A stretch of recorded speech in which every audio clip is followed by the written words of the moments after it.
no delays on the Edens. 15 minutes either way between Lake Cook and Montrose. The Kennedy is fine, so too now is the Eisenhower. Stevenson looks good. The Ryan, delay-free, 14 minutes either way between 95th and downtown. I-57, Bishop Ford, Lakeshore Drive, all good. We have no tollway delays or incidents to speak of. That's traffic. I'm Jim Talamonte on AM 560, The Answer. Chicago's Morning Answer continues next.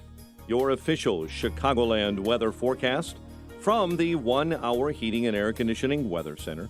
Rain showers expected today, clouds and 50, low 42 overnight, 38 at O'Hare. Next news at 9. Breaking news as it happens. Chicago's Morning Answer with Dan and Amy continues next on AM 560, The Answer. Listen to AM 560, The Answer, online at 560theanswer.com, on the AM 560 mobile app, on your Alexa-powered smart speaker, on TuneIn, iHeart, and radio.com.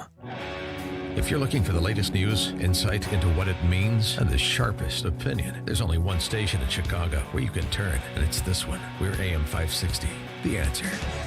Top of the morning, Dan and Amy. For those in the D.C. press corps, big fans of China, you know, like Tom Friedman, New York Times. If only we could be more like them, more autocratic and communist. Ministry of Foreign Affairs demanding all U.S. nationals working for the Wall Street Journal, the New York Times, and the Washington Post, whose credentials expire by year's end, turn those credentials in within the next 10 days. They won't be allowed to report anywhere in China, including the semi-autonomous territories of Hong Kong and Macau. And you're sure you want to believe the official story coming out of China? Also, Iran, obviously another totalitarian state, the lead state sponsor of terror the world over. They did what China did, which was to ignore the virus when it first started to present. And what's their death total now? They are now up to 1,100, round numbers, 1,100 dead, 17,000 cases. And as Mike Scott was saying, according to health experts modeling this, expect that those numbers are actually 3 times the numbers that are being reported. So we want to make sure that doesn't happen here. Right, but also, too, let's remember the societies that are combating this effectively and will come out the other side as best as is humanly possible, as compared to those that for some reason capture the imagination of way too many in our press corps that have, unfortunately, outsized voices of influence in our culture. For more on this, we're pleased to be joined by Grady Means, contributor to The Hill, Washington Times, San Fran Chronicle. He served in the White House as a policy assistant to Vice President Nelson Rockefeller. Grady, thanks for joining us again. Appreciate it. Hey, Dan, Amy, thanks for having me on this morning. It's really interesting, and it's sad, obviously, because nobody's rooting for anybody to get sick or die. But it is interesting to note how different societies are handling this differently and the differing consequences. And I know you have a piece coming out this morning on precisely that topic. Well, I do. It's funny. Probably 100 years ago, maybe a little less, a journalist, H.L. Mencken, said for every complicated problem, there's an answer that's simple, direct, and wrong.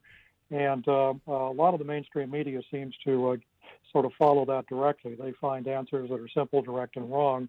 And so they get very enthusiastic about authoritarian answers, quick answers, top-down answers, which on the face of it, you think maybe are going to be effective. And then in the end, it turns out to be ham-fisted, not using enough information, and completely ineffective in the end. And, there have been a number of folks who've written over the past several decades about the clash of civilizations, who will win. The term first came up when we were facing an increased rise of Islamic fundamentalist terrorism. And people said, will America survive? We're wide open. We're vulnerable. We look like a sitting duck. How will we do? And I think we're getting a firsthand test of that right now. And I think the bottom line is we're doing pretty well. I mean, we're an open society. We're a free market society. It always looks chaotic. We're arguing about it. Everybody has an opinion. There's not one community in America that isn't arguing about social distancing, isn't arguing about all of these things. Everybody's an expert, everybody's an epidemiologist, and yet we seem to be moving forward very quickly. People seem to be social distancing. There are some exceptions, of course. Spring break in Florida is a notable one. But in general, across the country, people have bought into it, and they're moving forward. And it looks like we're awfully responsive, awfully quick, and we may well have the best response and the least damage of anywhere in the world. So I think if you really were to total up Clash of Civilizations, you'd have to say America so far looks like it's a pretty good model, even though the press is not happy because the answer is not simple, it's not direct, but it certainly is wrong. Yeah. Well, where do you think the virus originated from? I mean, besides obviously Wuhan, China. Who knows? I mean, there's so many theories about that, and of course, you're wondering about what the source is, and if there's a hidden hand and an intent, and there's really no way of knowing. I mean, it's probably just as well for the moment for most people to accept the conventional view that somehow it percolated up in Wuhan. Maybe it leaked from a biolab there. Maybe it came from a wet market there. Maybe somebody just wound up getting bit by a bat. It's extremely hard to know what happened. But what is important is, regardless of what happened, it's important to learn from it. It is a blueprint for asymmetric warfare. Regardless of where it came from, there is no doubt that military planners, strategists in Beijing and Moscow and Tehran, in strange places throughout the world, in the Middle East, are studying it and studying everybody's reaction and trying to see if they could launch a more serious attack and a more planned attack, because honestly, the damage has been astounding. It's been astoundingly quick. Trillions, literally trillions of dollars lost in global markets. Right, and weaponizing this sort of virus is, as you say, as sort of known in terrorist circles, the poor man's nuclear weapon. That's what they're searching for. They've been planning something like this for years. Terrorists have. I'm not saying this is a terrorist attack at all, but certainly they're learning from it, and they're seeing that, yes, it actually has an astounding impact, and it is relatively easy to launch compared to what it would take to launch any large weapons of mass destruction attack. Nuclear attack, of course, takes gigantic money and huge planning and logistics. An EMT attack, which would dislodge our electronic grids, also takes tremendous effort, tremendous planning. But launching a bioweapons attack is cheap. It could be planted quite easily. An extremely clever terrorist, and our enemies are extremely clever. Even the small terrorist groups, they could well have sent an agent into Wuhan, and it would be very clever because everybody would suspect the Chinese. And then it could go from there, and it would cost nothing, and it would, as you can see, it would have devastating impact on the world. Going back to media coverage of this crisis, I find it rather ironic that for a press corps, and frankly for a party that decried President Trump as a king or someone attempting to be a king, now they're criticizing him for not being one. Well, consistency is not their strong suit, certainly. Yes. It certainly obviously isn't the strong suit of the Democratic candidates, since they seem to switch positions on this by the minute. But that is ironic, and in many ways, I think Trump has handled it well. The notion that he should be dictating this from above replicates the Chinese experience, which is not a happy ending so far. I mean, basically, Trump and people throughout our governmental chain, through state government and local government, have adopted, in fact, a fairly sophisticated, doesn't look sophisticated, but fairly sophisticated approach of letting the decisions be made close to where the action is, where the real problems are.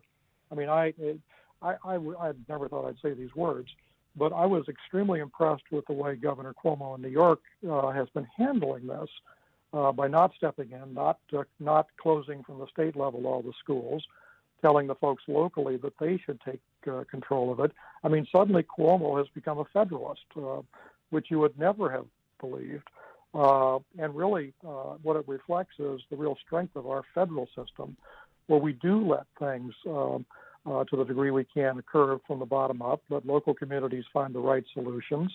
They all certainly have tremendous amounts of information, and they've had a lot of debate.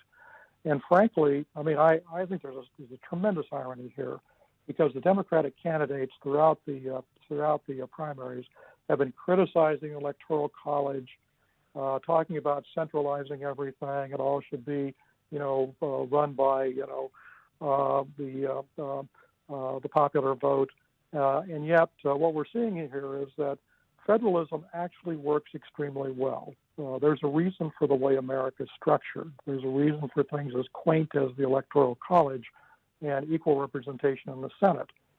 We have to have strength emanate from the local levels. And if there's one hidden message, which the press does not get, but oddly Governor Cuomo seems to get, is the federal system actually has inherent strength that other systems around the world are not showing in the same way. He is Grady Means. He's a contributor to The Hill, Washington Times, and San Fran Chronicle. Served in the White House as a policy assistant to Vice President Nelson Rockefeller. Check out his piece that we'll post today. With this post at The Hill, Grady? It will post on The Hill. TheHill.com, COVID-19, Why America Prevails in the Clash of Civilizations. Grady, thanks so much for joining us. Appreciate it. Thank you. I really appreciate it. And he joined us on our turnkey.pro answer line. There's only one radio show in Chicago talking about today's biggest stories and telling you what they really mean. That show is this one, Chicago's Morning Answer on AM 560, The Answer. This is Albert Mohler for townhall.com. The global pandemic of the coronavirus has us all looking at a new normal that doesn't feel that normal at all. We're learning a new vocabulary, a new set of habits, a new set of rules, and a new set of expectations. There are so many deeply humbling aspects of the COVID-19 crisis. Among them is the timing. A couple of short weeks ago, it would not have seemed plausible that we'd be facing a shutdown of travel between the United States and Europe, a 40% fall in airline travel coast to coast, and a suspension of athletic events.